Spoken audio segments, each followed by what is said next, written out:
Rita akimara kubona ko umugore ugiye gushingirwa papa we ari indyarya, yahise yigira inama yo gushaka ikintu cyamugaragariza yuko uyu mugore arimo kumukina.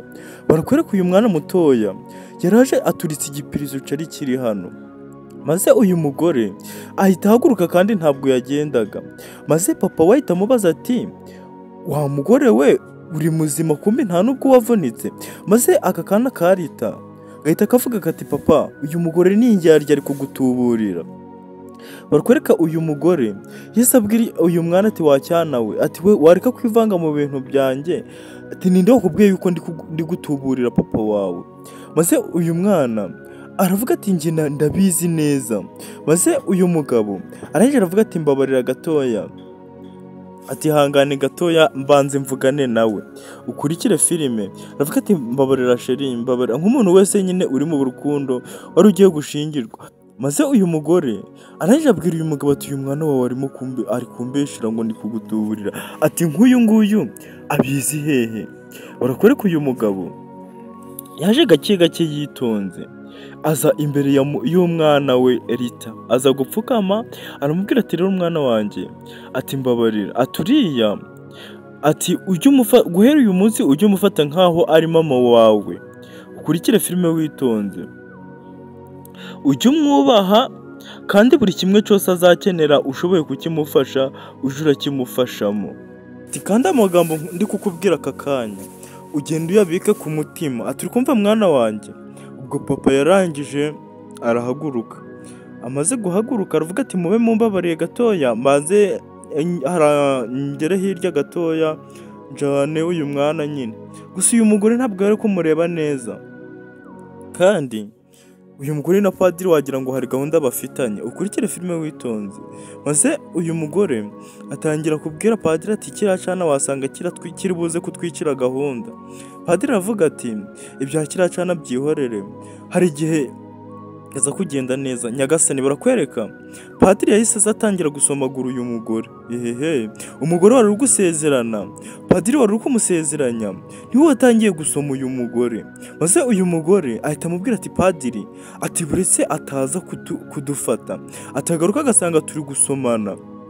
Padiri arangije aravuga ati byihorere ntabwo ari buze kugaruka vuba, ariko ati ajanye uriya mwana kandi ntabwo ari buze kugaruka vuba. Ubwo padiri akomeza abwira uyu mugore ati maze kandi muri gutinda kurangiza gusezerana ngo duhite twikomereza gahunda, ukurikire filime witonze.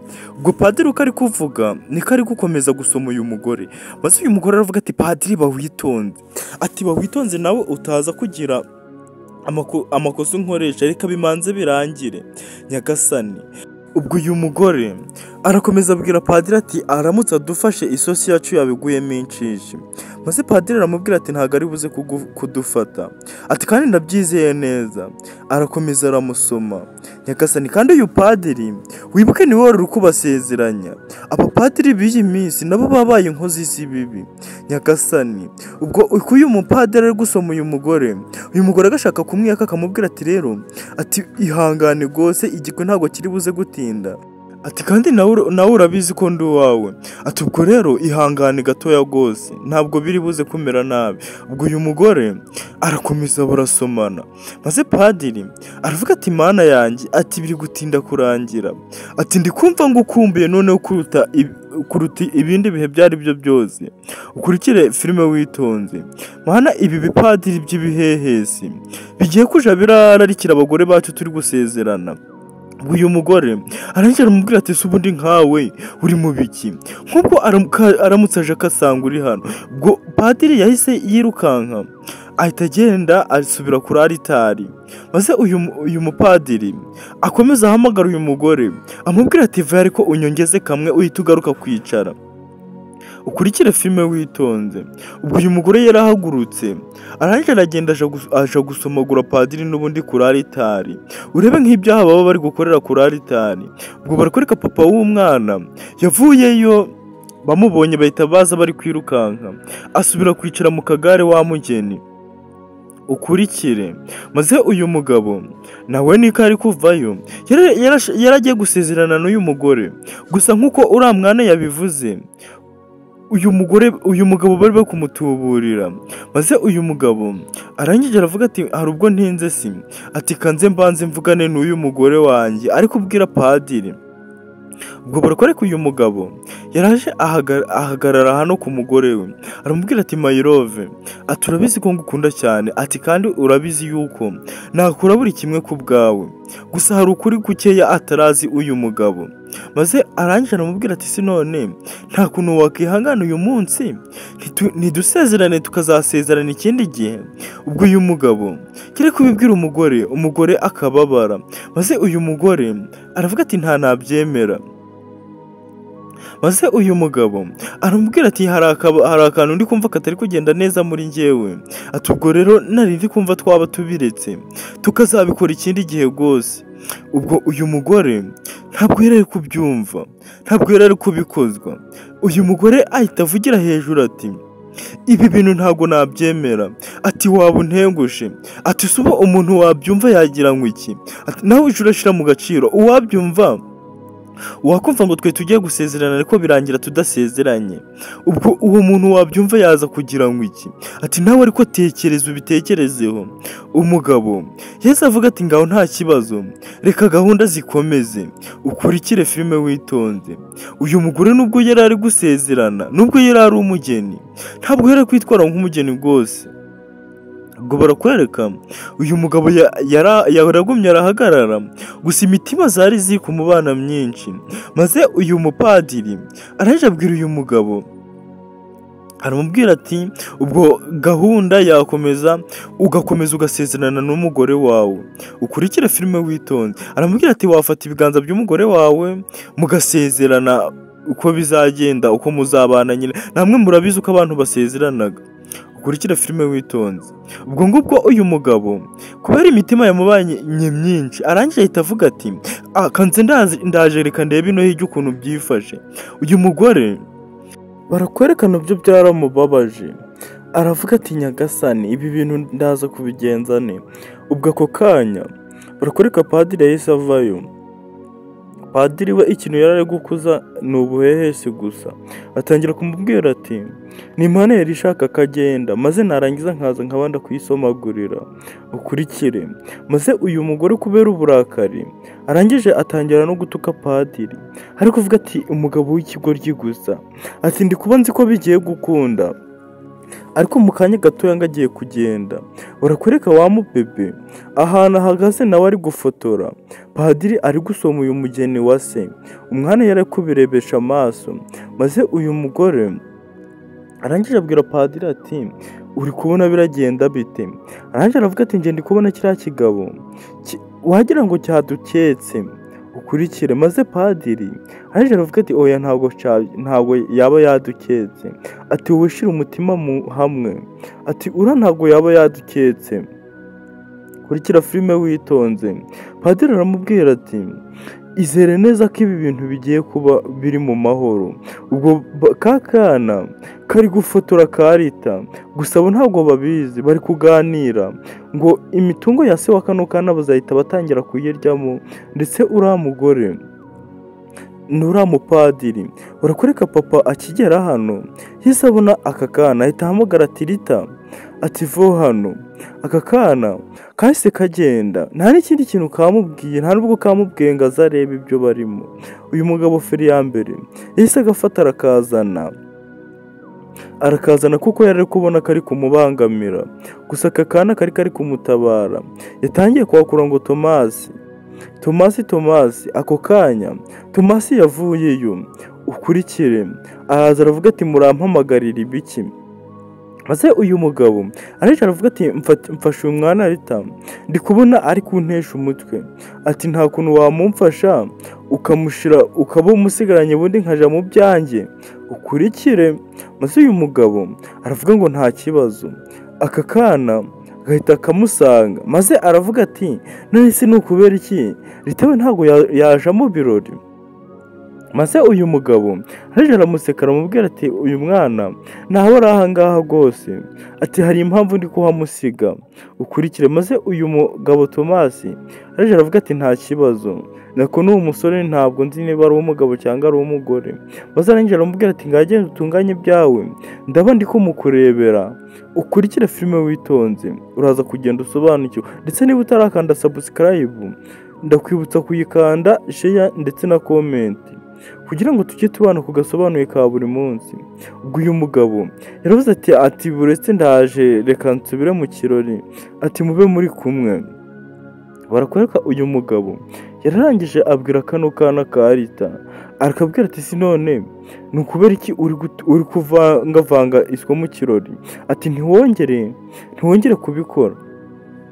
Kana karavuga ati ntabwo ndi bwongere. Maze uyu mugabo arangije arakabwira ati uceceke, ibyo barimo bimanze birangire. Barakwereka Yesu afata kano kana baragenda, nta nubwo tuzi niyo bagiye, ukurikire filime witonze. Gusa hano hari ubu byakomeje gucika, padiri ndetse n'umugeni wari waje gusezerana. Aho byabereye ibibazo ni hehe ubona padiri ari umuhesi bigeze ahangaha ku buryo atangira gusomana n'abari baje gusezerana. Ubwo ngubwo bari bahagaze hano bumva wa mugabo aragarutse, padiri ahita asubira kuri altarida kugira ngo batahamusanga.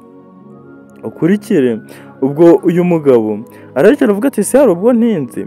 Padiri aramubwira ati manuka usezerane n'umufasha wawe kandi ubikore neza bize kugenda neza. Maze uyu mugabo barakwereka yaraje abwira uyu mugore ati ndagarutse, ati noneho ntugire ikibazo biraza gucamo. Maze padiri nawe arababwira ati rwose nimusezerane, ati fata uwo mugore wawe maze umufate akaboko musezerane, kuko mutazigera muhemukirana, ko muzabana mu byiza no mu bibi. Barakwereka uyu mugabo Yesu atangira gufata umugore we, atangira kumufata ibiganza, ndetse uri kubona yuko ibintu byari binamushimisha kuko wari umunsi w'ubukwe. N'uyu mugore n'uyu mugeni yari yishimye. Maze uyu mugabo padiri aramubwira ati bwira umugore wawe ko uzamukunda muzabana akaramata. Maze padiri arangije aramubwira ati ubu ngubu nabaha n'igitabo mukabisinyira. Uyu mugore arangije aramubwira ati nzakubera umugore mwiza rwose, ati sinya. Barakwereka padiri Yesu amuhereza igipapuro cyo gusinya. Ubwo ngubwo yari kumara gusinya ibintu bikaba birarangiye, akaba yegukanye umugore, noneho n'umugore agatangira kwegukana imitungo ye yose. Barakwereka papa agiye gusinya, ako kanya Rita yaraje. Maze aravuga ati papa, ati buretse nje mfite video, ati banza unyuzemo ijisho wirebere. Uyu mugabo akireba iyi video akubitwa n'inkuba. Noneho uyu mugore ugenderaga mu kagare utagendaga arangije ahita ahaguruka ari kurekaramo iyi video. Uyu mugabo arangije aramwitegereza aravuga ati kumbe waranantuburiye, ntabwo uri ikimuga. Maze uyu mugabo arebye padiri aravuga ati njye ntabwo mbirimo. Maze uyu mugabo arangije aravuga ati wamutubuziwe, ati ni gute uri gukora ibintu nk'ibi ngibi, ati ni gute uri kwifata ukaza kuntuburira ngo uragwaye kandi uri umuntu muzima. Ubwo uyu mugore yararangije aravuga ati njye nari ngufitiye iyi surprise, nari naravuze ko nzayigukorera ku munsi w'ubukwe. Maze uyu mugabo aravuga ati surprise, aravuga ati iyo nta surprise irimo rwose, ati ahubwo aturi indyarya. Guhera aka kanya umugabo wakujana yaba arimo gogwa, ati ahubwo ubundi kubona nta mugore ukurimo. Uyu mugore batangiye kumubwira nabi. Maze uyu mugabo araje aravuga ati njye nta nubwo nabana nawe. Maze uyu mugore aravuga ati oya. Maze uyu mugabo aravuga ati genda ubane na padiri kuko niwe mwashimanye, ati njye ntabwo ngiye gutwara umugore umugore wa padiri, ntabwo abagore babuze hano hanze, ahubwo wowe genda ufate padiri mujane. Maze uyu mugore araje afata uyu mugabo ari kuvuga ati oya rwose mbabarira ibyo uri kubona ntabwo ari byo, ni inzozi. Barakwereka mu mujinya mwinshi uyu mugabo yafashe bya bipapuro bikubita hasi, araje aravuga ati rero kugira ngo unabyemere gahunda zahindutse, ntabwo nkibanye nawe kubera ibyo mbonye. Ati buriya wowe nta mugore ukurimo pe, ati nta mugore ukurimo, kurikira filime. Ubwo uyu mugore yarababaye bigera naho yivumbura, akuramo agatimba agakubita hasi, aravuga ati nanjye sinzi ukuntu nari narayobye. Ati n'ubundi ho nta mugabo ukurimo, umugabo utazi kwifatira umwanzuro si. Ati reba ukuntu nteye, reba ukuntu ndi umugore mwiza. Ubwo ako kanya yahise yikubita aragenda. Padiri asigara ahangaha, ukurikire uyu mugabo nyagasani yarahuye n'isangano. Ubwo padiri yatangiye kwisetsa ari kuvuga ati ati si none atangira kwishyuza yakoreye ari gusezeranya. Maze uyu mugabo ahita amubwira ati si wowe kutamukurikira, ati si umugore wawe. Maze padiri aravuga ati mumbabarire rwose, reka ngende hakiri kare mutarinda mwanangirira nabi. Ati dore nta n'ikintu njanye ukurikire. Aravuga ati reka ngende uri kundeba utagira ngo hari n'ikintu cyawe njanye. Maze uyu mupadiri araje aramubwira ati ariko ntabwo byari ngombwa ko wirukana uriya mugore kubera njyewe. Ati akantu kabayeho kari nko kukugerageza. Ati ntabwo twabikoze ibintu tugambiriye. Ati kuko ntabwo ndinda nawe urabibona ko ndi padiri. Ati reka nigendere da, ati reka nigendere. Maze uyu mugabo ahita amubwira ati kuki utagenda, ati mva mu maso ukurikire filime witonze. Ubwo uyu mugabo yasigaye ahagaze hano ndetse asigaranye n'aka kana ke ka leta. Aka kana ke ka leta niko kari kishe inyuma y'ibintu byose byo gutabara uyu mugabo. Maze uyu mugabo araza aca bugufi aresha n'akana ke, araje arakabwira ati urakoze mwana wanjye. Ati ntabwo nari kuzamenya ukuri kose. Ati nari navuze ngo urishano, ati ariko menyeje impamvu wari uri kugerageza kuntabara. Ati kandi umbabarire ukurikire. Uyu mugabo akomeza abwira akana kati ni nk'Imana yigukoreyemo wa mwana we. Ati kandi uje urahora uragira ubwenge nka buriya. Ati kandi ntabwo nifuza kuzashaka mama uzamfasha kukurera utishimiye mutishimiranye. Maze uyu mugabo aravuga ati nzashaka umumama ushaka, uri kumva wa mwana we. Ati kandi ndagukunda ukurikire. Aka kana leta akavuga ati papa nanjye ndagukunda, niyo mpamvu nageragezaga kugutabara. Maze uyu mugabo yasigaye yishimye abwira umwana we ati urakoze cyane.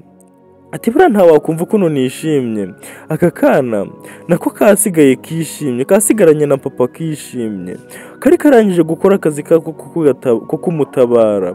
Maze uyu mugabo aravuga ati nzakugurira agashokora, akabombo ka shokora. Ati uri kumva mwana wanjye, kubera ko ibintu ukoze birahambaye. Aka kana nako uri kubona yuko nyine kahise kifana. Papa yafashe umwana aramuyambira, basigara ahangaha bari bishimye. Ndetse n'agasobanuye kacu nuko karimo kagenda gake kerekera ku musozo. Mwari kumwe na Shami, muzagira ibihe byiza, tuzahurire mu gasobanuye k'ubutaha kandi ndabakunda cyane.